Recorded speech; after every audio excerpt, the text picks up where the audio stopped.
Hi, everyone. My name is Charlotte Evans. I am the Director of Global Customer Advocacy for Coursera for Business. Today, I am dialing in from San Francisco, but I spend a lot of my time meeting with customers all around the world and hearing some of the trends that they are thinking through as they think about how to upskill and reskill their workforce. So I wanted to start with a bit of a story before I dive into today's conversation. I am in January just got a brand new puppy from the SPCA, the shelter in San Francisco, where I've been volunteering for a few years. And people have been telling me, oh, when you bring your puppy home, in the car ride, it'll be this magical experience. The puppy will know that it's their forever home, and there'll be this tranquility and joy that you experience. Well, that's not what happened with Polly. She had her face completely pressed up against the mesh and was barking the entire way home. She really wanted to make sure I knew that she was not happy. And fortunately, now she's a great puppy. But it took a lot of training and socialization and practice to get us there. And this may be a bit of a stretch, but I think for a lot of people with AI, it's been a very similar kind of journey, right? Of employers think, oh, we're going to give people these tools, these AI functionalities, and they're going to be so joyful and happy about this experience. But what we're seeing a lot of the time is it's met with a little bit of face against the mesh, similar to poly, right? A bit of resistance and uncertainty, a bit of noise along the way. But with successful training, socialization of these ideas of how you can work together, and lots of opportunities for practice. And the same way that my puppy has learned to navigate this new world, I think a lot of us have figured it out as well, even if it's a bit rocky at the start. So today we'll really lean into this conversation around what's happening in the world of AI upskilling, some of the trends that I've been noticing through my lens at Coursera and getting to work with some of the largest companies all around the world. And I hope that this conversation is also interactive. I'd love to see your thoughts and questions as we go through the discussion today. So let's get started. So, interestingly, I think there's really a conversation not just about large language models, but really this idea of an agentic workforce. I was with a company in the Middle East back in November, and they were telling me we have this plan to move from 1,000-person workforce to a 1 to 100 ratio of human to agent. So we'll basically turn our workforce into 100,000 humans and agents. Wow, that is a massive transformation. And I think about that from the perspective of an individual contributor who's been doing their workflows, their tasks, their job, and all of a sudden they are more or less managing 100 agents. It's a completely different skill set for these individuals. So how do you activate this potential and not create bloat and noise? And I think there's a really uncharted path here for a lot of people. So I want to set the stage a little bit about what some of the research is showing us and how this can really anchor our thinking from the likes of McKinsey, BCG, Deloitte, and so on. So let's dive in. Here to me feels like the main pain point, right? We're seeing a rapid acceleration of the use of Gen AI, this lighter blue line, and it's catching up with broader use of AI, which is really exciting. But if we look at this bar chart here, we're seeing that only 7% of organizations in 2025 were moving to a fully scaled approach. So there's a lot of experimentation and piloting that's happening. But what McKinsey really started to notice was that the money is not yet kicking in, right? These earning potentials that organizations are noting, only 39% of organizations are starting to see that. So what's happening here?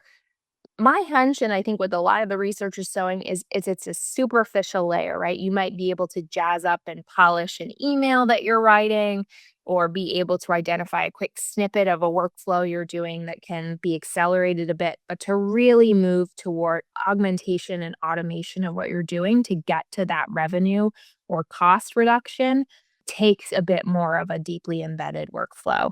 And we're not quite there yet, given this heavy level of experimentation and piloting across the board. But here I think is where some of this might start to really click into gear. McKinsey did this fascinating view of what's going to happen with the people and the agents and robots. And I when I hear robots, I get a little nervous sometimes and think about like iRobot.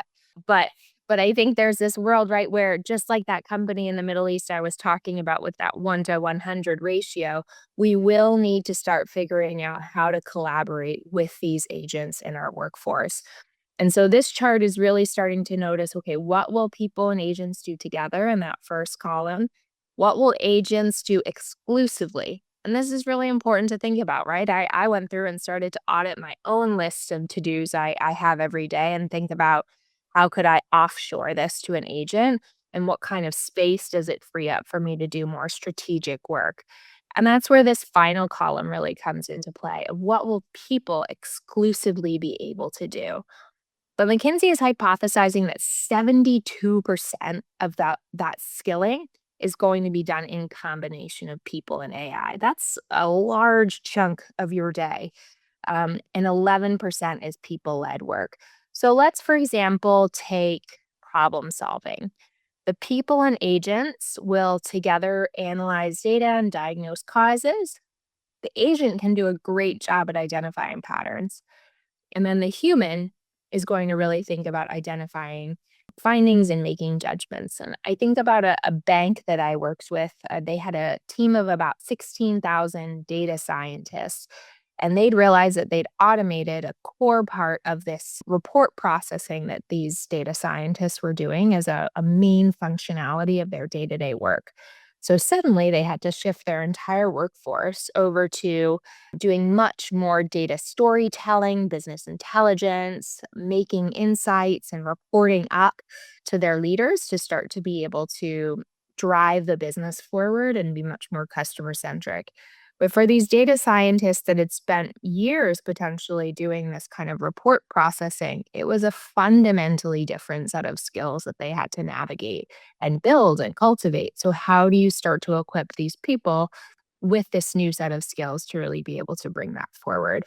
I think that's something a lot of companies are starting to navigate as they see these profound shifts in their workforce. But a lot of this is really then people agent collaboration skills. So things like communication, management, collaboration skills really become quite critical to steward for this change. Interestingly, though, is what Deloitte is starting to notice is this shift, right? So I think a lot of us at this point have heard conversations around ChatGPT, Copilot, Claude, right? Whichever kind of tools you're using. I live in San Francisco, and driving down the highway between San Francisco to Mountain View is a very bizarre experience because all of the billboards are all related to AI right now. And every couple of months, they change to the next acronym that I have to learn and understand about what the next evolution was. So for a long time, it was LLMs was at the forefront of the conversation.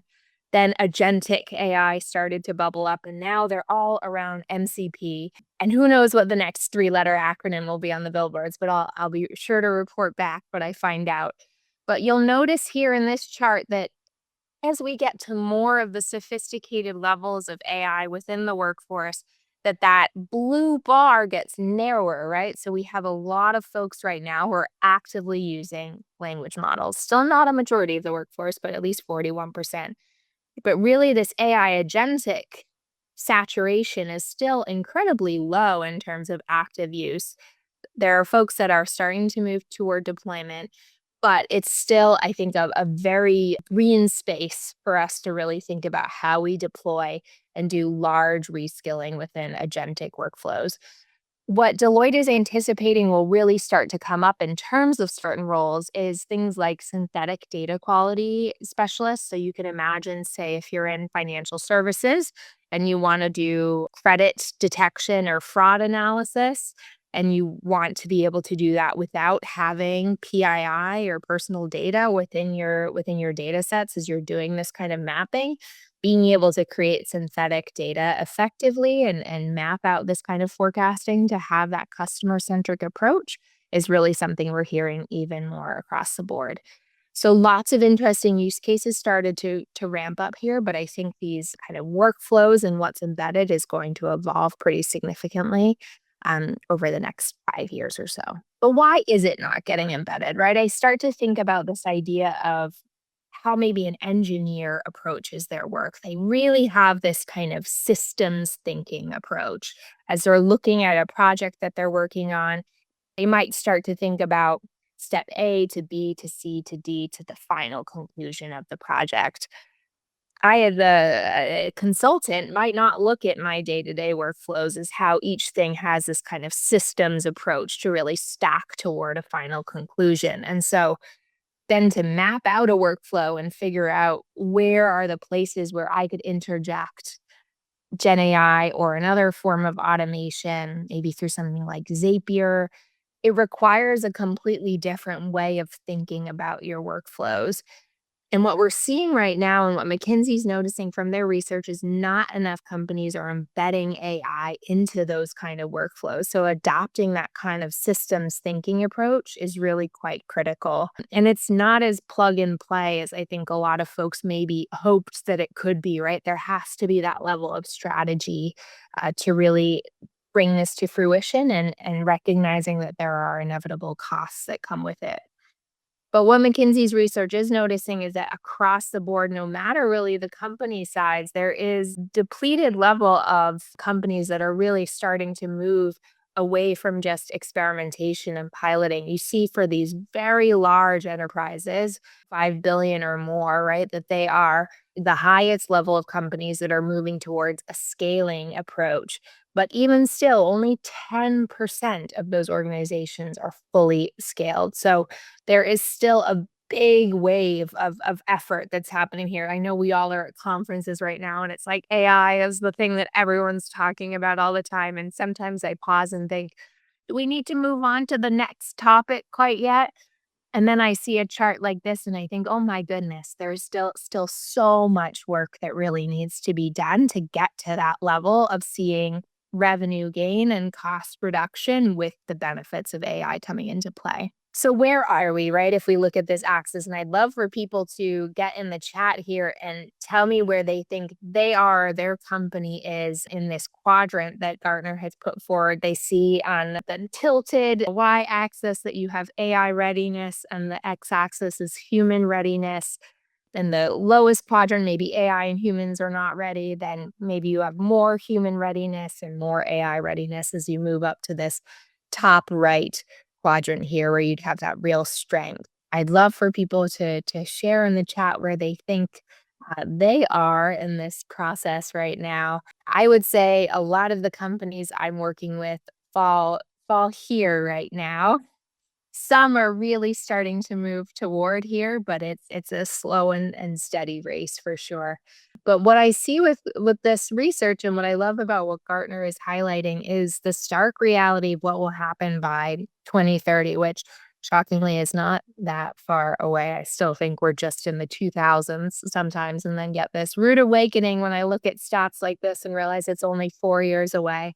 But 0% of IT work will be done by humans without AI in 2030, according to Gartner. Let's pause and think about that. 0%? That is wild. 75%, again, much like we were talking about in the other McKinsey slide, will move toward that human and AI augmentation approach. So whether organizations are sitting here, I think there is this real need to move over to the right. And as we think about this quadrant, to really be AI and human ready. Part of this becomes a tooling consideration, right? But much like we talked about at the beginning, to get your humans ready, it feels like a skilling conversation. How do you give people practice and opportunities to really grow in these skills, learn new skills, learn AI literacy, and move toward fluency?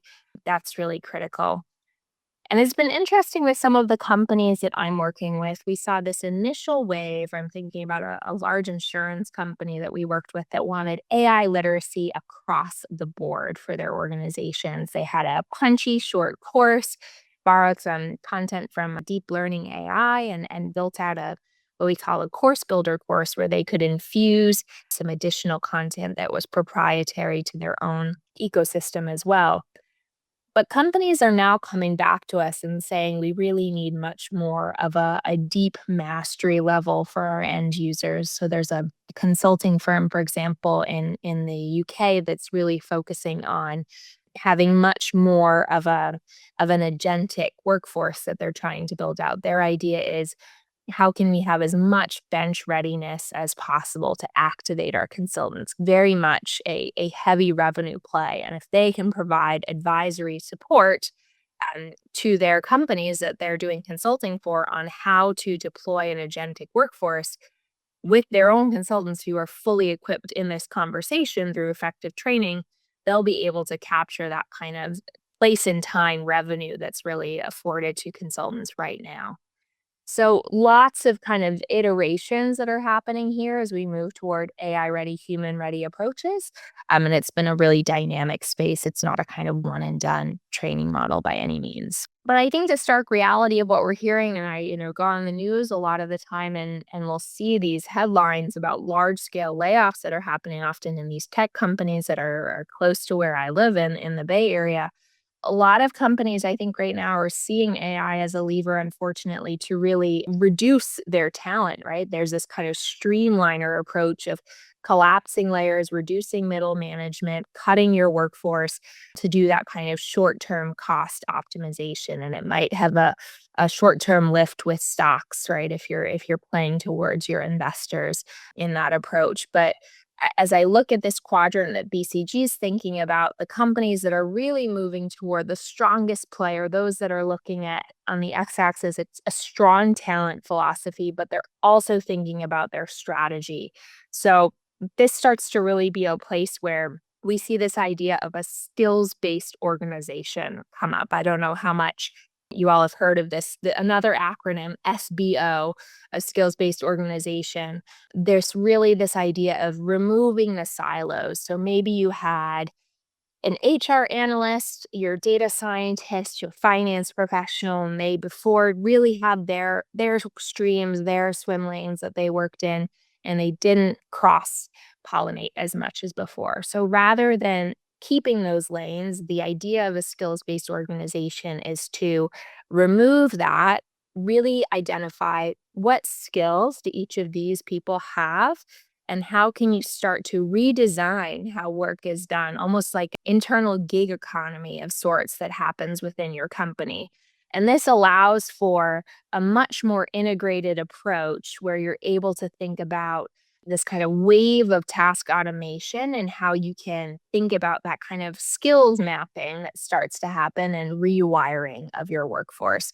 So, a lot of companies that are really leading the way are moving toward this more bleeding edge approach of this reinventor model that BCG is talking about to have that SBO approach intersect with your AI systems. But what are they saying to the kind of do's and don'ts, right? And I think these are some areas where if in the next 90 days you wanted to take away a couple of different actions to start to really think about this, again, going back to this idea of workflow mapping, there's a real power. Some of the companies I'm working with in pharma and healthcare are starting to think about how do we do some sort of workflow mapping and then embed AI into certain areas, identify 5, 7, 10 use cases where you can start to really see those connected to revenue.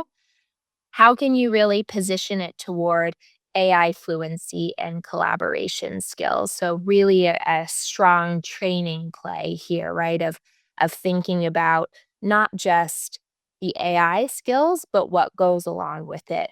There's this idea in improv of yes and if you get on stage and you're working on an improv sketch, you don't want to get thrown a line by your partner on stage and then shut it down, right? Because then the scene is over. And so there's this idea of yes, and you receive the line and you keep going with it. And then who knows the path of where the conversation and the sketch will go in the improv. And I think that is often a really solid approach for training as well, right? This yes and Gen AI, and oftentimes it's a really solid way to get buy-in from many different departments on where to start with training.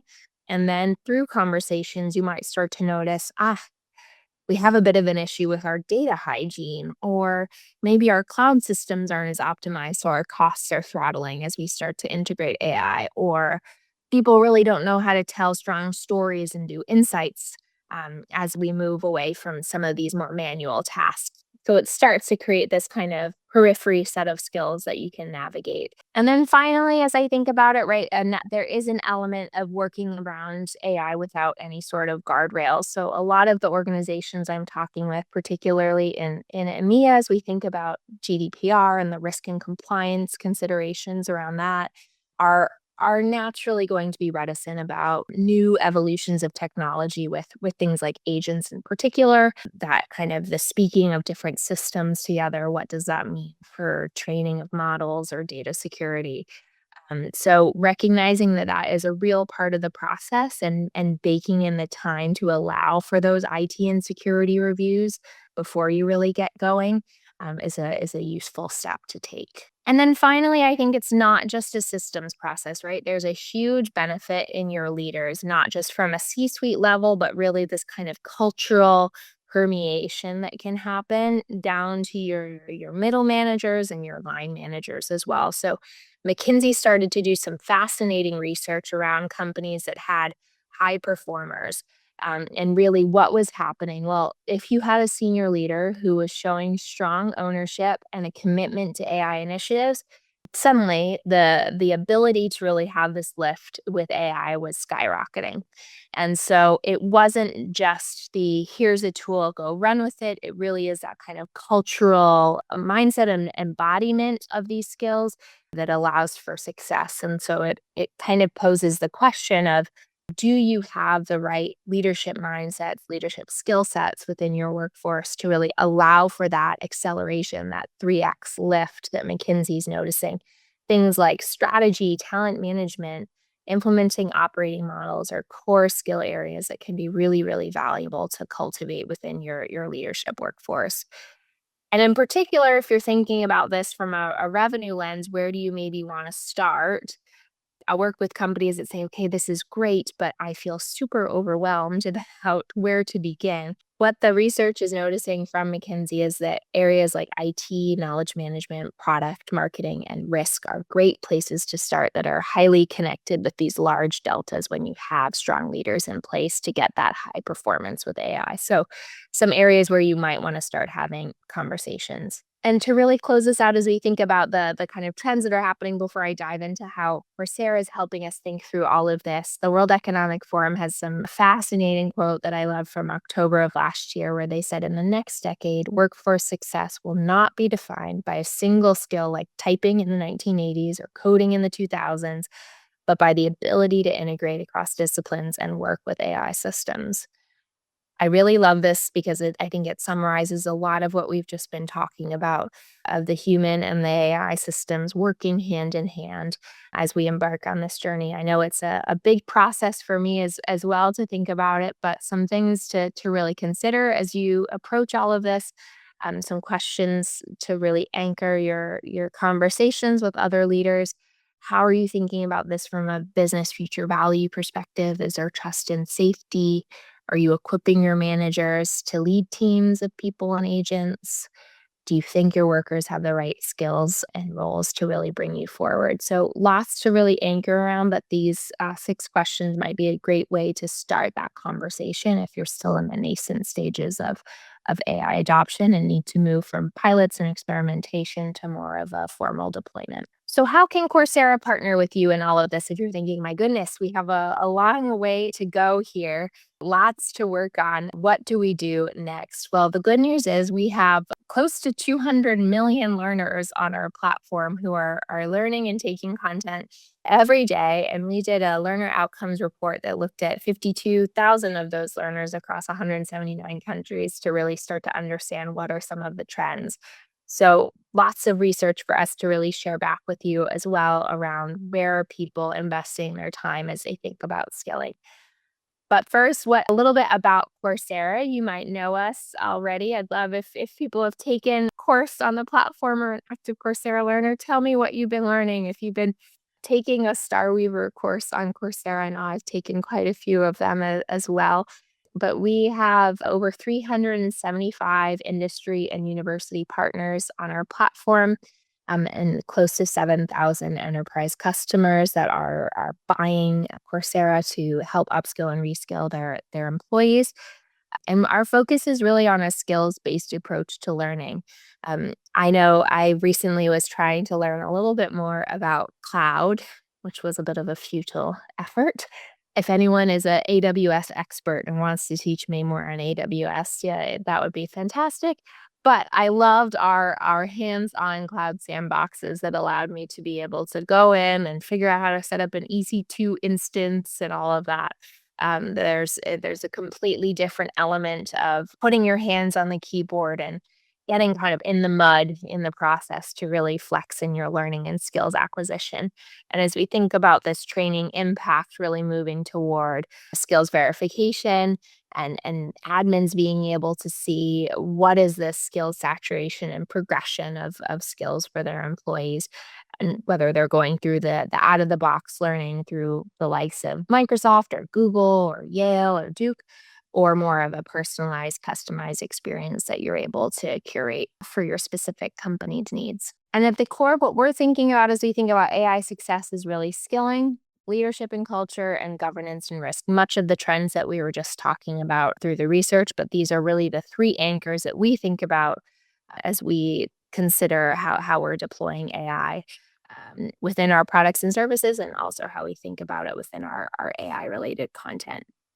And and the good news is I think for a lot of people, they're coming to Coursera right now for AI related training. It's been fascinating. I think something like 14 enrollments a minute are happening in a Gen AI related course, but learners are learning across business, tech, data, leadership, human skills, all across the board. And fortunately, a lot of learners are seeing that Coursera is able to really drive their skill development, with 73% gaining a skill for advancement. They're increasing their earning potential and staying competitive in the industry due to the content that's really helping them with their skilling. And learners are really focusing on a wide suite of technical skills. So everything from AI, which we spent a lot of time talking about today, but in the same vein of that yes and approach, we're seeing a lot of other skilling in things like data analysis, project management, IT, business intelligence, and software development. So lots of areas where people are focusing their time. And we are also using AI within our own solutions as well. So, what we realized was that people needed a chance to be able to connect with the platform and be able to have a back and forth conversation. Our courses are on demand. And so, rather than just putting people in a course and saying good luck, we wanted to have a way for people to interact up based off of the content. So, we have a solution called Coach, which is trained off of all of the video transcripts, the reading text, the assessments in a course.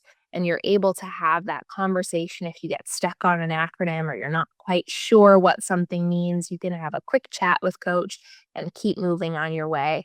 But what I loved about Coach from seeing some of the stats is that it's helping people move through the content a lot faster. They're passing assessments more at a higher rate from the first attempt than those that aren't engaging with Coach, and it's connecting much more to career benefits. So lots of exciting ways to help learners with these AI driven solutions. The other area where we're investing, and I know we have a very global audience on the call today, is recognizing that, English is not the only way where people might want to learn. And so we have invested really heavily into machine translations. We have about 25 languages on the platform. So learners are able to really select their preferred language and use these machine translations to still get all of the goodness of the rigor of our industry and university partners and their courses on the platform, but still taking it in Spanish or German or Chinese, whichever one they might decide to pursue instead. And I really resonate with this quote. I spent about 5 years living and working in Asia, so I have great empathy to the process of being immersed in another culture where you don't speak the language natively. But learners reported that it would have been difficult or impossible to understand the course material if it hadn't been translated. So really being able to serve a much broader population due to this. So if you're thinking about, okay, I want to take my first step here with training, maybe Coursera is the right place to approach this training in particular with AI. We have developed a new solution called Skills Tracks and Verified Skills Paths that can maybe be a turnkey approach that you might want to explore. We recognize that there is a vast amount of information out there with third-party labor market sources such as Lightcast that has a really wonderful set of data around role to skill mapping that's fresh and up to date. But other sources like ONET and ESCO are powering what we call our career graph that helps us think through skills mapping, also how we source future content so we're staying on the pulse of what the labor market needs. But this is really anchoring a lot of how we think about our skilling. And we've landed on initially a set of areas in Gen AI, software, data, and IT for these paths to really drive adoption and help that time to ramp with verified skills at the core. And so, what a learner can do is we've created these turnkey paths that are available to really drive towards skill mastery. And on the admin side, you're able to see the progress tracking of your employees. So, what's that saturation and move toward mastery with credible, rigorous assessments. It is so great to have been here with you all today. I think we have a few minutes, correct me if I'm wrong, for Q&A, but I'd love to keep the conversation going. So if any of this resonated with you, find me on LinkedIn, send us a note at Coursera. But I'd love to keep chatting with you all, and I'm so grateful for the invite from Paul today to have me here. So, any Thank you very much. questions And in the chat? yes, there's some interesting questions that have come in, and I really appreciate the incredible depth and breadth of that presentation. Lots of information. Question: what's the question your customers are asking that they weren't asking you a year ago? So how has this change been very fundamental to the way customers interact with Coursera? Yeah. I think interestingly, it's been more of a product related question that's coming up a lot. So, this idea of learning in the flow of work is being discussed a lot. So, rather than just going to a learning platform, specifically choosing a course and then pursuing it that way, we're seeing that as people are integrating a lot more of tools like Copilot, ChatGPT into their day to day work, that you might get stumped while you're doing that work in Copilot and you want to get some learning thrown in there, in that moment, and so we've been investing a lot into another acronym, MCP. It's basically like a USB connector, right? So that you can Mhm. in the same way you connect your phone to your laptop, MCP allows you to connect ChatGPT, Copilot, any other LLM to Coursera. So you can at Coursera and get a question and get some training right there and then. So we're seeing that a lot right now. From a content side, I think it's really a push away from just the AI literacy level to much more of a agentic training, and how do we start to move toward deeper workflow automation through that. What gives you the most optimism right now about what you see, both not just merely from Coursera, but from the market? What do you see as most optimistic? Yeah. I think for the companies that are applying things at a really strategic lens, it's allowing people to finally do work that is more energizing and powerful. I was on a panel with HRM Asia on Monday night. It's been a busy week of conversations with people, which I love. But the three panelists that I was with were talking about this relief that their employees are feeling of, oh, thank goodness I don't have to do these manual things on my to-do list that I really didn't love doing. It frees up the mental space and the time to be able to work on these meaty strategic questions that are really energizing for a career. So I feel optimistic that there are companies that are not just thinking about this as a kind of talent reduction play, but are really thinking about it as a way to up level their organization and the revenue that comes with that. So I think there are a subset of organizations that are really leaning into that reskilling and strategic lens, and that to me feels like the best way forward for companies to be thinking about it all. In addition to Coach, do you see many other tools that you can talk about, even if not, announced? Obviously, we're not asking you to do that, but that Coursera will be releasing at least the categories of tools that Coursera is considering? Yeah, I mean, a lot of what we're doing is related to AI as we think about our products. I mean, it's the top right in there, right? AI powered up. It's great. So Yeah. our engineers are really being encouraged. We have a kind of like drink your own champagne approach within Coursera about how do we make sure we're taking our own AI content and then applying it into our products and services. So we saw a huge amount of success with Coach, and that's trickled down into what we call dialogues and role plays. So you have an option to have more of a back and forth conversation in a simulated environment with a set of milestones. So it's a bit more prescriptive. And then a role play is when you could define a persona. So maybe you're having to pitch to your chief marketing officer or have a difficult conversation with your employee. The role play can simulate that kind of environment. And for AI to build those kinds of role play and simulations in a playground would have taken a heck of a lot of engineering effort for one of them. But now with Gen AI, we can really multiply it out really quickly. So that's an area we're investing in to get hands-on practice, moving it to not just text-based, but chatting on your phone, doing that kind of experience as well. So I would say that's an area we're investing in a lot right now. So one last question, it's really Coursera, one of the key things Coursera possesses is extensive domain knowledge about training and education. Can Coursera offer more town halls for small and middle-sized companies to explain how to make these transitions as a company to, the word here is like populator, I think means to disseminate those skills so that organizations can be more proactive? I love that. We definitely have a whole host of events. I just did one about how to do a skills gap analysis. And so I would encourage you to check that out. But if you go onto the Coursera website and look for webinars, you can see a cadence of them. There's one coming up about MCP that's available. There's some that are in the works around becoming a skills-based organization. So I would say subscribe to our LinkedIn, and they're often advertised there. And if you want to send me a note, I'm happy to pass those along to you as well. And I'll just note as regards to that, a lot of these companies that, big AI companies are trying to figure out how to work with OpenAI as Deloitte and Anthropic with their own venture with Goldman Sachs. And they're really trying to understand how to implement, helping organizations implement. Some Yeah. tools are there, there's the technologies are incredible, but it's still about learning how to use these tools in a real practical way for each organization. And based on the sizes you've indicated, the maturity curve is quite different. So for each 100%. organization. And so, well, thanks very much. It's been a great discussion. And as I said, everyone will share this recording later on as well. And thanks, Charlotte. We'll see you at the next event. Yes, thank you so much for having me. It was a pleasure to be here and looking forward to the We all rest of our appreciate it. conversation today. Thank you. Appreciate it.